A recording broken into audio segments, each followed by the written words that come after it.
Welcome to The Perspective with Mike Sherbino. Today, is there a decline in the ethics of societies around the world? Or in this fallen world, has it been so since time immemorial?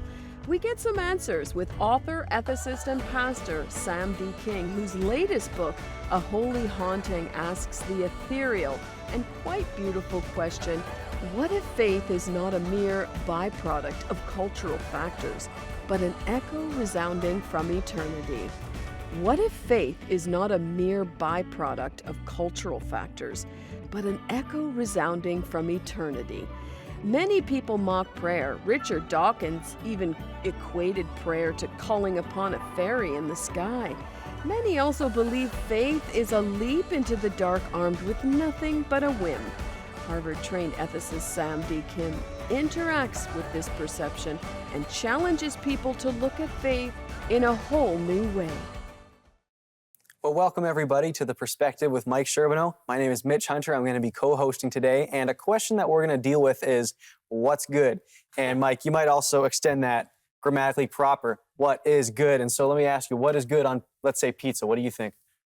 What is good on pizza? Yeah, Okay. Favorite toppings? Favorite toppings? I like bacon and pepperoni. I'm kind of a meat lover. Yeah, no, I'm with What you about there. you? Let me ask you, there's a controversial one, pineapple. Are you yes or no? Don't do the pineapple thing. That just wrecks. That's not good on pizza. Well, then we can stay friends. That's a great answer. And Mitch, I want to ask you because we've hung out too many times together, Yep.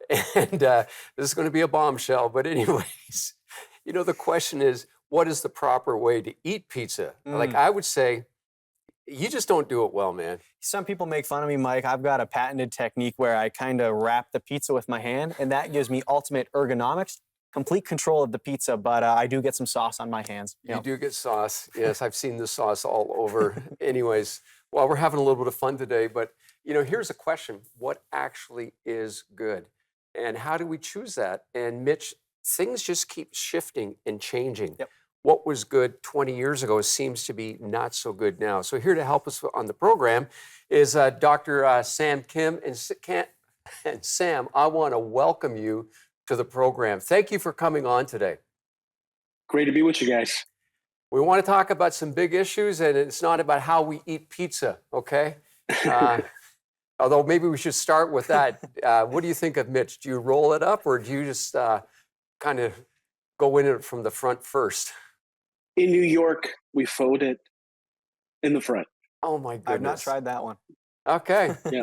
All right. Well, okay. Yeah. We'll let that one go. But Sam, Okay. as we're trying to process this whole issue of right and wrong and how we make decisions, as an ethicist, do you feel that there is a decline of ethics in societies around the world? Oh, yeah. I think that the problem with ethics today isn't simply that evil is rampant and running around wild. It's that there are many competing values and worldviews at play. And so I would say ethics now is crowded. And a lot of times, because of the value difference, a lot of people are trying to figure out which is the higher value. Mm-hmm.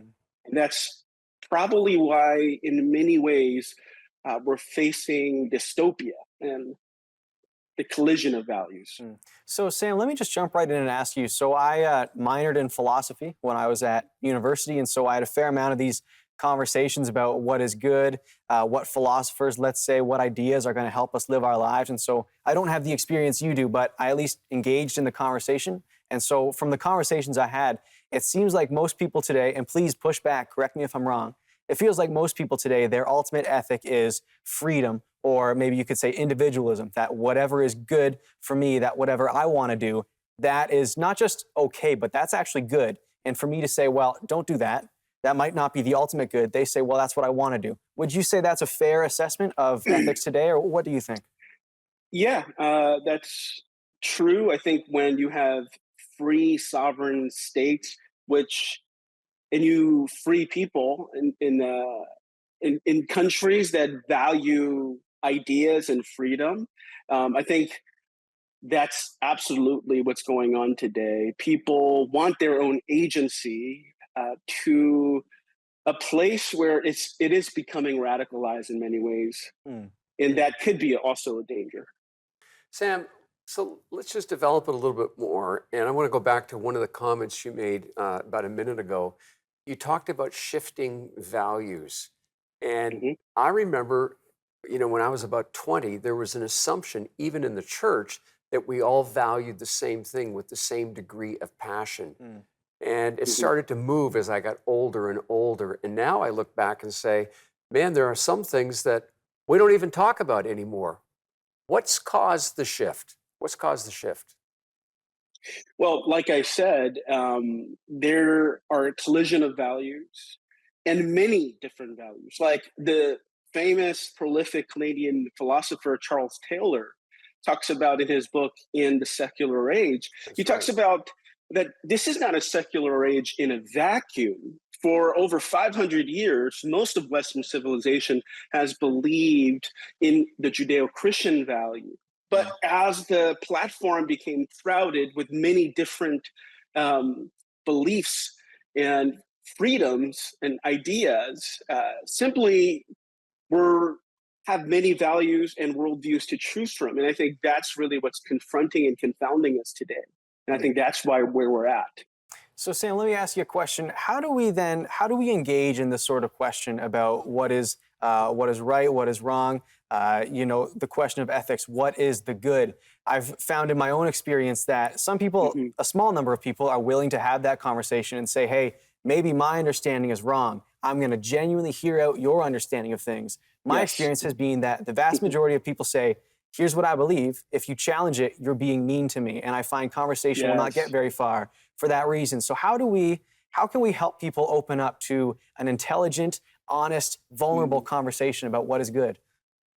This is amazing, and it's a very important question. And actually, this question is a question we asked at Harvard. One of the reasons they appointed me at Harvard Medical School at the Center of Bioethics was the question about morality in general. Hmm. How could we talk about distributive justice? How could we talk about equality or even equity for all of mankind if there is no platform for that morality? Mhm. And they told me that one of the reasons why they invited me, which I am an evangelical minister in North America, and I'm the only, I believe they said, in 25 years that been invited. Wow. And as they researched morality and why there could be any form of justice or a framework to work out of in morality and ethics, it led them to study the Jesuits. And a lot of ethics in the frameworks comes from there. And so it's a question that everyone's asking. And you're right, guys. If you want to argue about morality, there has to be a lawgiver. Hmm. And there has to be an absolute morality. Because without it, logically, it wouldn't make any sense. So when you're having that argument, and you can see who's going to win the argument, there's often pushback because it means that I'm going to have to either deny what I'm processing or else I'm going to have to make significant change. Maybe it comes out in your book. I'd like you to talk to us about your book, The Holy Haunting. How does the change happen? And what can give us hope in this world that seems to be filled with immorality? Yeah, well, I think that the title, Awe, A Holy Haunting, is there's something viscerally within all of us, in the deep, visceral part of who we are, that longs for transcending meaning and purpose and beauty. And I believe there is a moral framework as well, because eternity is set in our hearts. There is a sense of that we are part of something larger than ourselves, and there is also something wrong with me and the world. Mm. And I think when we come to that place, we can't really put it into words in the secular age, because church and theology are, you know, uh, they're not options for people that don't think like that anymore. So we come back, that visceral haunting that people feel. We have to point to it and say, what is that you feel that you can't describe? That's evocative, that's poignant, and that literally continues to haunt you. What is that? And I think Mm.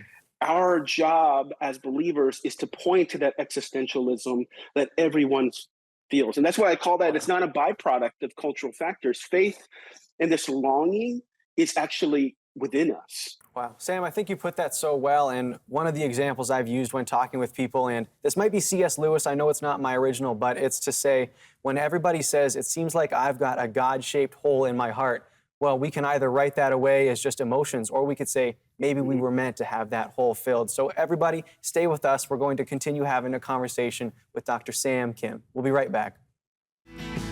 There's nowhere I can't go. There's nowhere I can't go. And your name is my home. Your name is my home. And Jesus, you surround me. Your tender love and mercy. It gives me peace. So give me peace. You lead the way and I follow. No matter today, tomorrow. It's in me. And I am free. As long as I just abide in you. There is nothing you can do. Hey, hey. There's nowhere I can go. There's nowhere I can go. Your name is my home. Your name is my home. Your name is my home. We're here with Dr. Sam Kim. And Sam, as we're talking about this whole subject of ethics and what is good, let's just talk for a moment about science and faith. At one point, they were never used in the same sentence. But it seems that that's changing drastically from Michael Singer to Stephen Hawking. Maybe you could expand on that a bit. How are we seeing the interplay? Well, I think that a lot of times in the secular age, there are what I like to call pride and prejudices against faith. When, if you really study the history of science and faith, they're not really that fall apart. It's just really in the last 200 years or so that a lot of people didn't think they're companions and they're enemies and they're anti-worldviews. But a lot of people don't even know that the expanding universe, the cosmology of the expanding universe was created by George Lemaitre. He's a Catholic priest, a Dutch Catholic priest. And Einstein and Hubble were both wrong about how big the universe was. They thought the Milky Way galaxy was the universe. And here's this Catholic priest that studied at Harvard and MIT that actually proved them wrong. And he was a man of faith. And the whole idea of the Big Bang that we credit today for the beginning of the universe, which is empirically proven, was coined by Lemaitre. But back then, in those days, they made fun of Lemaitre and said that's the Big Bang guy. And so a lot of people prejudice against faith and science and the history of that is actually ignorance. I would call it the tyranny of ignorance. If you actually studied carefully Newton and others, even a lot of scientists today, like in my book, I said 40% believe in a personal God. Wow. So I think if you explored a bit more, you would find it really wild, maybe out of your mind, that men of faith believe in science and they perpetuated science and helped the world frame the knowledge we have today. Wow. Well, Sam, I'm loving this conversation, and it brings me back to my time at university, where a lot of the time the idea, whether it was spoken or not, the idea was that religion is a personal, private thing that you don't talk about, and that faith in Jesus is not a legitimate way to actually gain knowledge. So the only way we can ever know anything for it to be part of public discourse is through the scientific method. And so I think it's interesting what you're just saying about the Big Bang, and actually at the time when that idea came about, some of the people were uncomfortable, atheists, because they said, wait, this sounds too much like what the Christians were saying, that the universe actually had a beginning. Yes. So I'm loving this conversation. If you could, if you wouldn't mind, would you speak a little bit to the, I would say, intentional removal of faith from the public discourse? How did that happen? And what can we do to say, okay, no, you know what? We're talking about values that are influencing culture. And so we as Christians also have a claim to knowledge, just like anybody else. How can we rejoin public discourse? Yeah, I think that we have to speak the language of the culture, and we have to know many worldviews. Mm. And we have to value some of the things people value, you know, and meet them where they're at. If I can tell you a brief story about uh, a Japanese girl that we baptized a few years ago, and she came to the United States to study. And it was her senior year, and I baptized her this Sunday, and she was a straight A student. She sang beautifully with her guitar, and it looked like, you know, her whole life was ahead of her. But it turned out in her testimony that she couldn't go one day without getting high or, you know, doing destructive things in her life. And she came to faith in Christ, and she said that she stopped drugs and drinking cold turkey. And I bring this up because a few weeks after that, the most powerful thing reminded me about why we need to share the gospel. And this is, they were doing a Bible study at NYU, campus ministry there. And she heard the idea of heaven for the very first time in her life.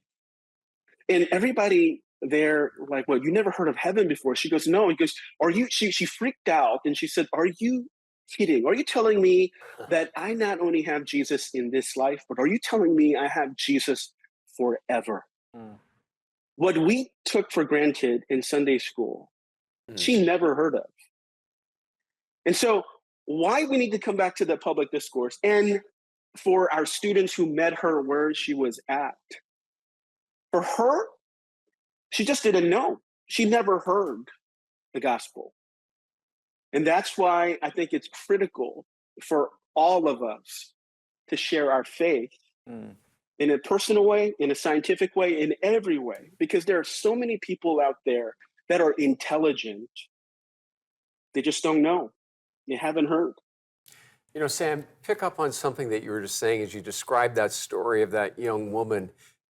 She just didn't know. What didn't she know about eternity? Do you think she was thinking about that or just blocked it out? And what are you observing with people today, even where you're ministering as a pastor?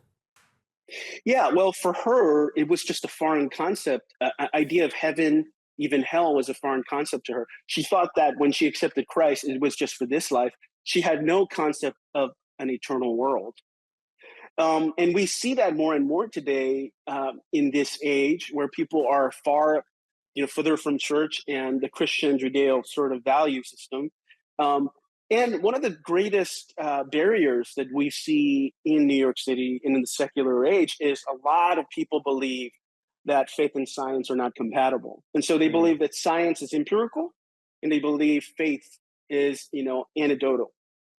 And that's where the greatest barriers lie. And so a lot of them would believe in creationism, how the universe was created in 6 days, what we know are today known as creationism. And they think that's ridiculous because of scientific data gives 14 billion, 3.8 billion years old. And I even had an atheist one time tell me sarcastically, how could you be wrong by almost 13.8 billion years? You can be wrong by a little bit, but really? 14 billion? Wow. Okay. Sam, if you don't, that's funny. I almost want to pick that up, but something I'm just kind of thinking through. Feel free to push back on me if you disagree. Something that I have come to be of the opinion of is that while we want, I know some people, conservative Christians, I'm probably conservative myself, but some conservative Christians want to come to this discourse about values, what's right, what's wrong, and they want to say, well, you're wrong, you're wrong, you're wrong. You're sinning, and Jesus tells me that you're all wrong, but I'm good.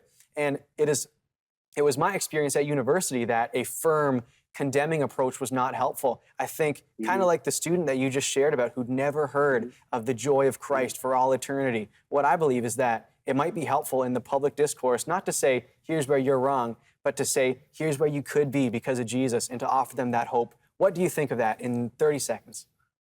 Yeah, I think that more than anything, being authentic person, being a genuine person, and having conversations about the meaning of life, beauty, and purpose, and pain, when it really hits that vein of the human experience, people are not just open to faith, they just don't know it because they have a haunting inside of them. And yeah, I think the beating people with a bat is not the most effective. We learned that from the colonial period. We learned that from the Crusades. That's not the way you win the heart. I think today we can't fight the war the wrong way, the battle the wrong way. We got to win the battle of the heart before we win the battle of behavior.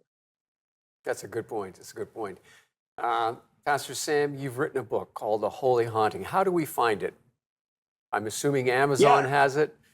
Yeah, it's everywhere. You can find it on Amazon, Apple Books. It's on the Kindle. It's on Barnes and Noble. Every major retailer has it, and it's important, I believe, to rise this discourse about faith to people that don't think about it in the secular age. Because, like I said, if you go on Amazon, my number one category is science and religion, and in that section, you'll find atheism, you'll find New Ageism, you'll find many things that are competing.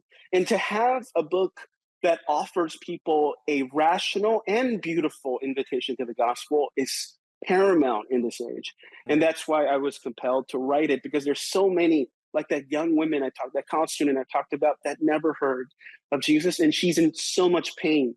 And there's so many people that are lost and broken. And if we look at the quantitative data from a public health perspective, so much struggle with depression, suicide ideation, much stress.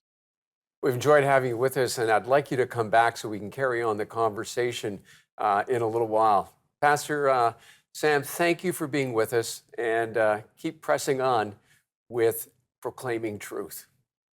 Amen. Thank you, guys. Joy to me is being worry and stress-free. Knowing that you're stronger with two than you are with one. I know that I'm not alone. That the most important thing is you have to have hope, you have to have faith. That empty hole started to fill, and he was my only hope. I've never felt so at peace and completely whole at the same time.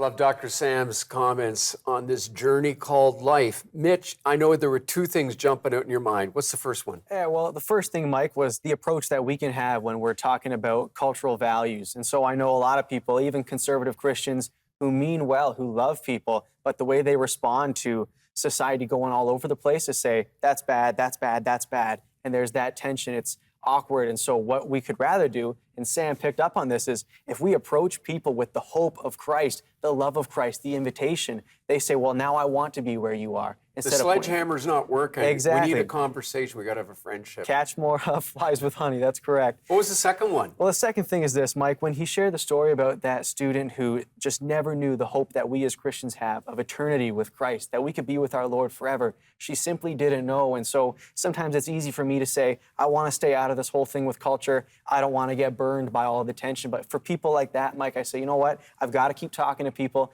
even when it's uncomfortable, even when some people don't want it. I've got to keep telling people about Jesus for people like that. Well, we're going to continue the conversation in just a moment. Stay with us. I'm going to be right back as we teach again from the book of Colossians.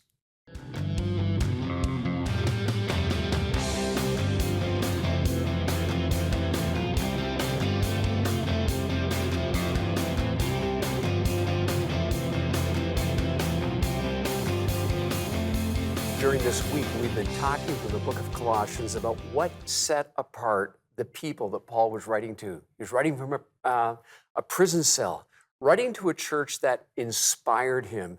And there was different things. One was their faith. Their faith inspired him. He says, the way you love people is beyond remarkable. It's Christ loving through you. He also talked about the hope that they had in the midst of difficult times. You see, as we're talking with Sam, who is an ethicist, hope is still the driving force within us that people long for as we sort through what is good and what is not so good, and what is right and what is not right, and what our values should be, and the whole shift in values. We come back to say, what is the hope that sustains us? And Paul says it's Christ in you, the hope of glory. But we also want to talk today about how love is the distinguishing feature of the people of God. And Paul wrote in Colossians 1 in verse 8, he says these words, he said, just as you learned the gospel from this man Epaphras, our beloved fellow servant, he's a faithful minister of Christ on your behalf and has made known to us your love in the Spirit. Folks, there are many things that happen throughout the world and maybe in your own neighborhood. You say, I'm just so distant from that. But it doesn't mean that you still can't love people. I can't be everywhere and anywhere. I'm not God and neither are you. But as we allow the love of God to flow through us, just like it did through this guy named Epaphras that Paul was talking about, it can impact people. He touched many, many lives. What do you think about what it means to love people? What do you think about what it means for you to be that loving person? It starts in your home. It starts with your spouse, your significant other, your son, your daughter. Maybe it's finding time for them when you've been really busy.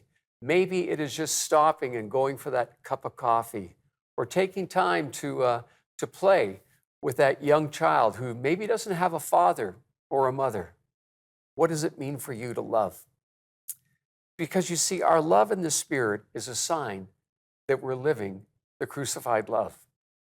I love the story that R.T. Kendall tells about a missionary couple that went to Jerusalem. Their names were Sandy and Bernice. They rented an apartment. And when they rented the apartment, they opened up a window and they found that there was a beautiful dove that sat there and made this wonderful cooing sound. And they just kind of took it as a symbol of God's blessing on their endeavors. But they noticed that whenever they had an argument, whenever they were fighting between themselves, that the dove flew away. They wanted the dove to be there.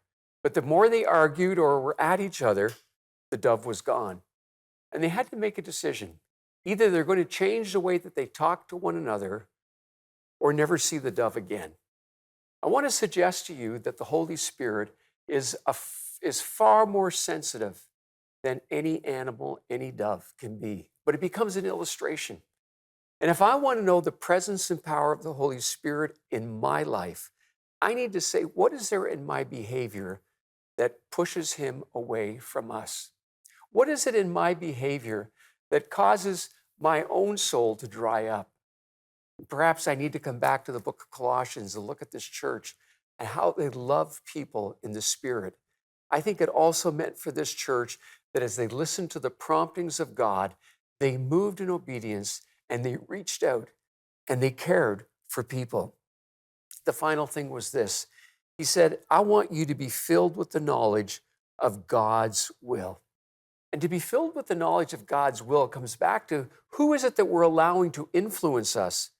Is it our selfish motives or our desire to prove that we're right? No. You see, to know God's will, I need to be absorbed with faith, with hope, with love. I need to be filled with His Spirit. And that only is going to happen.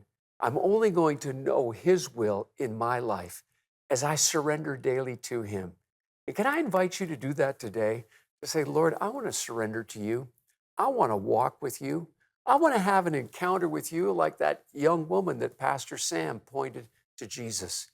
He's waiting to receive you. And if you've already trusted Him, He's waiting for you today to yield all of your life to Him. What a difference that will make. Thanks for watching The Perspective today.